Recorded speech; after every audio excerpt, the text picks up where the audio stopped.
Alright, welcome back guys. It's GSTL time again here, and you know, we had a pretty big upset just earlier with Seed actually falling to Youngju, and he's not looking too happy about it.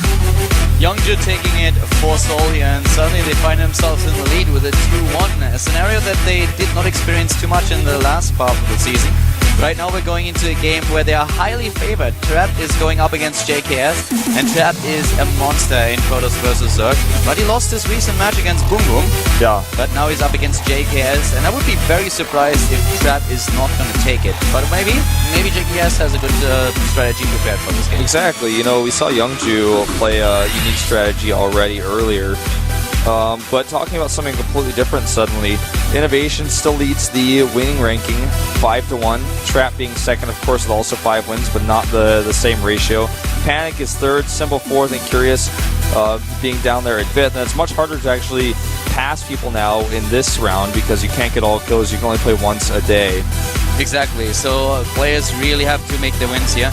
And if Trap takes it, then he would actually, take the top spot. Yeah. Consider, I guess, it's possible to play twice in one day if you come out as the ace player. Yeah, but a very rare circumstance. Yeah, well, you know, actually on a map like Whirlwind, you could just gamble on your opponent using a Zerg player. For example, for FXOpen would make sense to send out Linux on a map like Whirlwind, which is the ace map today. And then if, on the other hand, we suddenly have Trap coming out because he feels confident on the map against the Zerg, in the matchup in general, then he could play twice today. Yeah, it is definitely possible. Well, I mean, the thing is, if you're not on this scoreboard, the chances of you taking first place are probably pretty slim right now. But could be done. And like you said, if he takes this, he will actually pass Innovation. JKS looking a little bit stressed out. I saw him earlier talking to some of his teammates, definitely talking some 6 strats. I think we're going to see something from him that's super all-in, super aggressive, something really unique, maybe a hatchery block at the natural or something like that. Something that is going to throw off Trap here, because if Trap just plays a normal game and they both go head-to-head, I don't think anybody in the world is thinking that JKS takes this. Yeah. Joya also looking at his own notes and also at the screen, and he's a little bit tense. He knows exactly that this is one of the games where his player is an underdog. Of course, in the best-of-1 format and with good preparation, you can always take a map. But Joya knows that this is going to be one of the tougher ones. And then, if they lose it here, then suddenly Seoul is one map away from taking the entire match, and that would be devastating for FXOpen. So randomly we are on camera, which was a little bit surprising. That was a little bit startling. Now you guys know what we look like when we're watching our preview monitors. But yeah, apparently production decided today is the day where they test us a little bit, and I think we just failed that. We failed the test. That was shocking and jarring, and I was like, oh my god, that's me. So something must have happened in one of the boosts. Maybe one of the player isn't ready, because usually what happens is that we jump right into the player screen and then go into the match itself. But I guess that there was a bit of a delay. Maybe someone has to set up his hotkeys or had a problem with the sound. That happens every now and then. Looks like whatever the problem was, it has been resolved. Yep, Polar Night is our map, as we talked about a little bit before. Not a map where either of these races can really abuse that high-low ground mechanic at the natural. Not going to really see anything like that. Maybe with Colossi or something like that later, or Blink Stalkers, but I highly doubt that. I really want to see JKS do something crazy and creative here. If he plays a macro game and loses, I'll be so disappointed. If he plays a macro game and somehow outplays Trap, I'll be extremely impressed. I feel like it's going to go one or two ways like that. You know, I actually think it's really, it's very dangerous for the audience to put us on camera like this. If I look at the screen and above my head and suddenly the light reflects off the top of my head, I think that can blind someone. So we need to be a little bit more careful there in the future.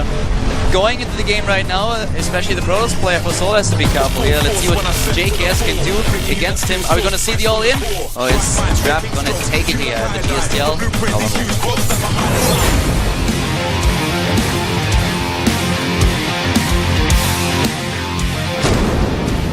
Starting to the top of the map, we have our Zerg player for FXOpen. They're currently down 1 game in the team match. This is FXO JKS. FXOpen's JKS. Not the best record offline in Heart of the Swarm just yet. Not too many games played. 0% win ratio in this matchup. Lost to Sora with an 0-2 and to Squirtle without taking a map. to the bottom of the map. He's now starting against another Protoss player. This is, of course, Soul Trap. Trap. And guys, what do you want me to say? This guy is pretty good. And He's you may have heard of him. He's doing pretty well, you know, sometimes. He's especially good in the matchup that he is playing right now. 20-8. That's his record in the matchup against Zerg. 71% win ratio. The last matches that he lost were to Boom Boom, Lucky, and Live. All of those best of ones. He took down opponents like Symbol, Curious, Yu-Gi-Oh, Kango, Revival, Check. There are too many to list them all, but he is really strong in this matchup, and JKS definitely has to have a good build, or take a few risks to take out this opponent. Notice that because of this type of situation that we talked about with the risks that Trap might be up against, he sends an early probe scout out and is going to do a Nexus first after scouting, mind you, the hatch first, and is going to fake a cannon here, or at least scare him, you know, into thinking it might be the case. So he sends a second drone down, doing everything right. And we do have a fast gas here for JKS, which is something that he absolutely should do. I mean, it's gas before pool, so this is the greediest possible hatchery first. And yeah, Trap does go Nexus first, so not like he gets ahead from that. But the gas, the question is, what is he going to do with that? You could really see the drone just patrolling on the low ground and making sure that there was no pylon, no cannon, and at the same time the Overlord spotting what was going on in the bottom left. And if you don't see that Nexus going up, then you can be really sure that there's still the threat of a cannon attack being started. Not really what we see here. We have Nexus into Gateway, into Forge after that. Because Trap, of course, knows very well that JKS in the next few minutes won't have any tools at his disposal they can just use to attack him. Yeah. Notice that little stat we had. Trap has actually accounted for half of his team's entire wins this season. Something that you might expect if you've been following the Team League pretty closely. Forge finishes up here at the same time as the Gate.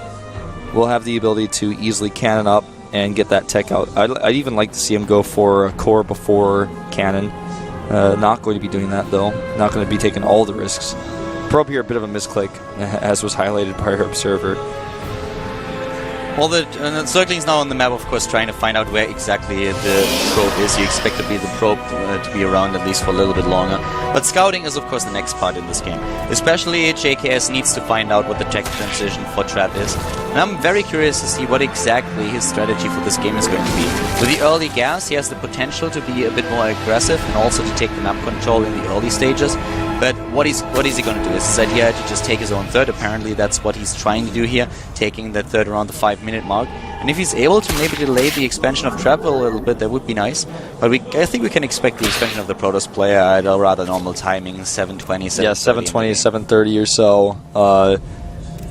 And there goes the probe. Oh, one more shot will do it. As soon as the probe turns, she's going to get killed. Yeah, gonna take it out. Stargate is the transition here for Trap. Pretty standard, not going into anything else.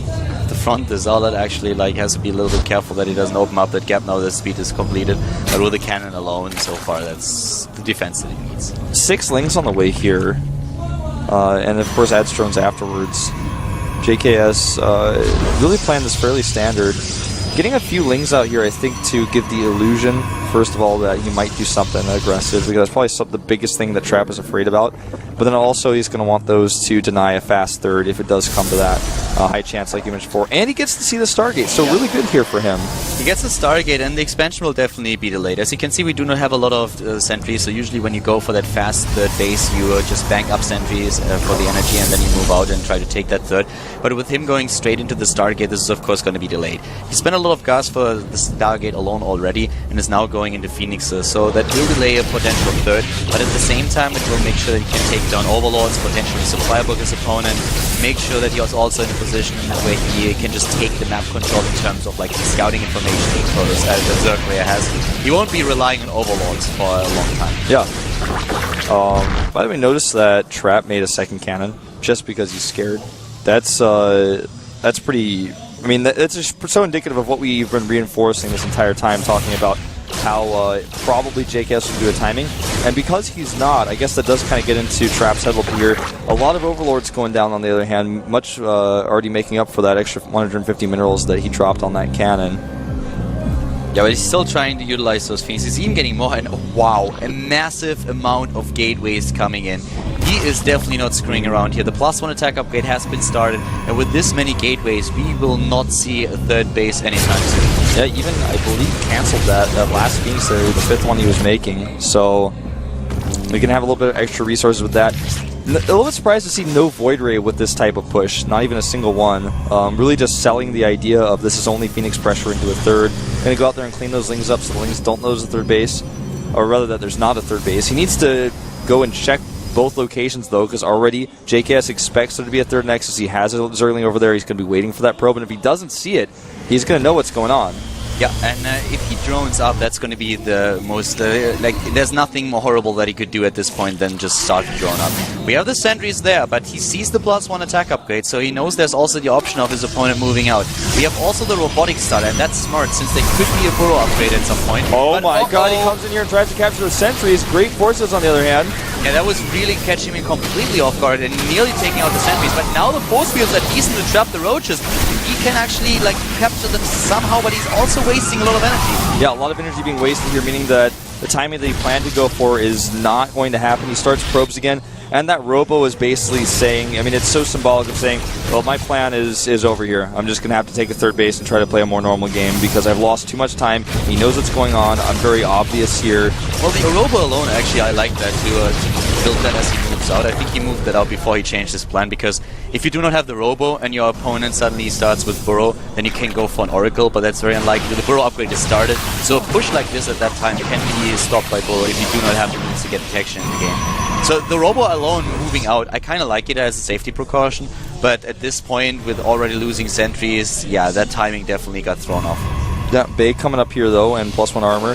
So even though I expected them to take that Robo and grab a third base, looks like he might just expand safely with Colossi, or even try to hit that 2 Immortal Colossus timing that we saw in the end of Wings of Liberty, and sometimes the beginning of Heart of the Swarm, one of those very, very aggressive pushes. He certainly has the gateways to back it up.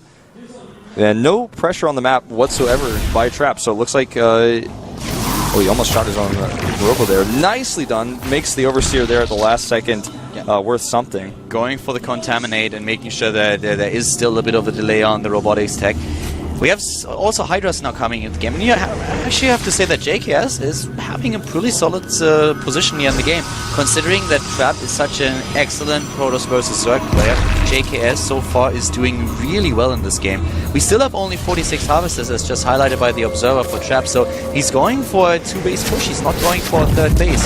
And JKS has a lot of tools that are going to work very well against this. Unit control is going to be very important though. Yeah, he doesn't have any Colossi. More and more Hydras are coming out here. He's going to have range soon. Goes for a Warp Prism instead of Colossus, and no Colossi despite the Bay. And this is still a really, really strong push. Looking at the army supply, dead even composition-wise, though, way better for Trap right now. Yeah, Hydra range is done, and more Hydralists are entering the game, and that is going to be a problem. But as you can see, the army supply just barely in favor of JKS. So this is going to be very clutch, especially now with the second attack coming in. The Pylon goes down here, which means he can't use that Warp Prism to actually pick up his Immortals. Well, Pylon's still alive for now. Good forces here, but maybe not good enough. A lot of those sentries are already gone, and one of those Immortals survives with 4 HP, and the Immortals are crucial in this composition. If that Immortal dies, that would have been so good for JKS here, but he might be able to take it out, and he does. Takes it out, there's no detection, the Roach of the Burrow. Really well done so far, but still 20 supply behind Trap could still win it, but I just don't see it. I don't think so. There's way too many Hydras here, and with all the flanks, Sentry's finally gone here, and Trap being pushed back. I feel like Trap does not respect JKS here, and he's getting punished for it. We said it earlier, he's a player who can take a win in the best of one, and randomly he always gets a couple of really good wins in the GSTL, and this is what's happening. He dances the Hydra list. He's like, yeah, buddy, that's not going to happen. You don't have a third base. What you going to do? I'm already on my way to Hive. Yeah, Hive at the 14-minute mark here. More Roaches. No upgrades, by the way. That was a 1-1 push versus no upgrades for JKS, and he just holds. Trap, after a loss against Boom Boom, is now suddenly on the edge of losing another game against Zerg versus JKS, and he's just falling off of this Zerg versus Protoss a little bit. Yeah. Oh my god, I mean, the Warp Prism into the main base is nice. He can use a Force Kilo on the ramp if he wants to. That's probably what he's doing here. That's exactly what he does. But the problem is, can he hold his base at the bottom? It just doesn't look like it. There's no Colossi. And I mean, there's no AoE, and the Hydras are just going to town. There's 15 of them left still. Drone's being killed here, but it won't matter if he can't actually save himself at the natural. Does not have enough DPS. The Robo is down. The Cyber Core is down.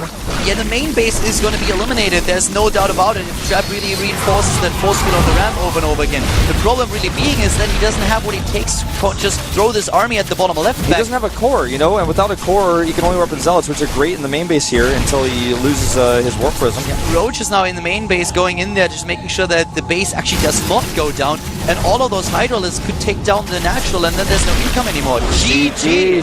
Trap losing it to JKS, and once again, the Zerg player performing a victory in the GSTL for his team. His first win against Protoss in Heart of the Swamp. Yeah, well played. I have to say, you know, I said in the beginning that if he plays a macro game and wins it, that's when I'll be really impressed, and that's what happened here. I'm very impressed with him, and basically what he showed is he knows how to pressure. He got into his opponent's head, psyched him out, Trap making extra cans, and Trap going for a timing that, because of that little pressure that we saw by JKS, just got all messed up. He had to use a lot of the force shields that he did not want to use. That meant when he attacked against the Hydras later, which he had time to get out, the force shields are not good. And Shoya still looking stressed here, but a really, really good game here by JKS, who puts us into a 2-2 score. Yeah, and also, I mean, maybe not consequential enough by what Trap did here. The idea to attack early was thwarted by him just being caught off guard with the sentries and losing the first ones. Then he was pushed on two bases, and he really tried to make that push happen. But he got scouted. You know, yeah. it was obvious on the Phoenix into 7 or 8 gateway builds is actually the worst gateway timing. Or I should say not the worst, but the weakest. It's the one that really acts on surprise. You try to make it seem like you're going to take a third base, your opponent drones up, and then you attack them because they saw Phoenixes. It's not a super fast gateway attack without Phoenixes, you know, the faster one, the stronger one. And you saw also, like, the upgrade was already there, so you saw, like, okay, there might be a potential timing. He had the units always there, a couple of roaches. You saw all the sentries. He takes them out, makes them lose a lot of the energy. Without the energy on the sentries, he can't really move out right away. Has the option of going into the third, decides to start it with the two-base tech. Then the Contaminate comes in, delays it even longer. The Bay, he makes a Robotics Bay and doesn't use it. Yeah. Just all these little things for Trap did not come together. Even as a fake out, it didn't really work. The Hydralisks were already there, 2 Spine Crawlers at the third. He was attacking the choke point. Another set of units that JKS had in the back just to make sure that there was a two-side attack. The Burrow upgrade with no observers nearby really helping him as well. So definitely a couple of holes in Trap's play here, but JKS with a really good setup to make sure that he takes the win on this map. And suddenly we have 2 mirror matches coming up where we already said earlier that the FXO players are actually favored here. Yeah, I feel like the funny thing is when I thought about how all these matches would go, like you did as well, I looked at the sheet and I was looking at the players and I thought, okay, this guy's going to win, I think this guy wins, I think this guy wins. And basically everything that I thought is reversed today. I mean, almost literally every single game that we've seen so far, the player I expected to do well was actually beaten. So for me, this has been a kind of an opposite of expectations day. Like I'm 2 out of 4 right now. I expected Youngju to win this game, and I expected Deer to win this game. I thought that Haiwa might have the upper hand versus Gumiho, but Gumiho really solid performance in the first game that we saw today. And also in this game here with Trap's record against Zerg, I did not really... In my mind, there was always like, JKS could do it, he did it in the past, like got wins against really good opponents, but I didn't really expect it. I wouldn't have bet on him. Yeah, I mean, the only player I expected to lose so far who did lose was Tastar, and he actually almost won. So here's Hurricane, one of our stronger Protosses, and GSTL-wise, this guy's pretty good. 20 and 14. He used to be a sniper, then he became a good all-around Protoss player who still snipes from time to time. And having the preparation here, going to a PvP, I like his chances. Yeah, against Huanxing, I'm not quite sure what to expect there. Huanxing definitely had a couple of good runs just recently. But in general, I would say that Hurricane, for me, is the better player. Huanxing pulling a Choya here. Talking to himself. Yeah, Choya really loves to do that. Aphrodite calling him out on it. That was so funny. Yeah, it was like one of the best smack talks ever. Aphrodite with the shots fired. Huanxing doing what most programmers do with his keyboard, removing the macro keys. You see that because he does not use them. Macro is generally not useful at all in StarCraft unless you bind them to something else. And, you know, macro is usually used to perform multiple inputs, which is illegal in StarCraft 2. You know, they actually played at Dreamer Bucharest just recently, a best of 3, and Hurricane, he took it with a 2-0. So it's a bit of a revenge match that we have here. This is one of the games that, of course, really, really matters. But so far, the track record for Hurricane against this specific player is fairly decent. Yeah. Oh, you're absolutely right. And I don't know, Hwangshin just feels like, to me, in Korea, always the underdog. He is Korean himself, but he trained so long overseas. He's been on a foreign team for a really long time. I mean, back in the day, he was in It's Gosu. He just seems to, like, grab onto these foreign teams and really get some energy from that. But whenever he plays in Korea, it's like he's just one step behind, but he's always got a ton of potential. And I wonder if that potential will finally be realized here. Hurricane is currently on a 5-game win, or 5 best-of-3 win streak against Protoss, so that gives him another small edge in the game. We're jumping into the match, guys. Protoss mirror match. Hwangshin going up against Hurricane at the GSTL.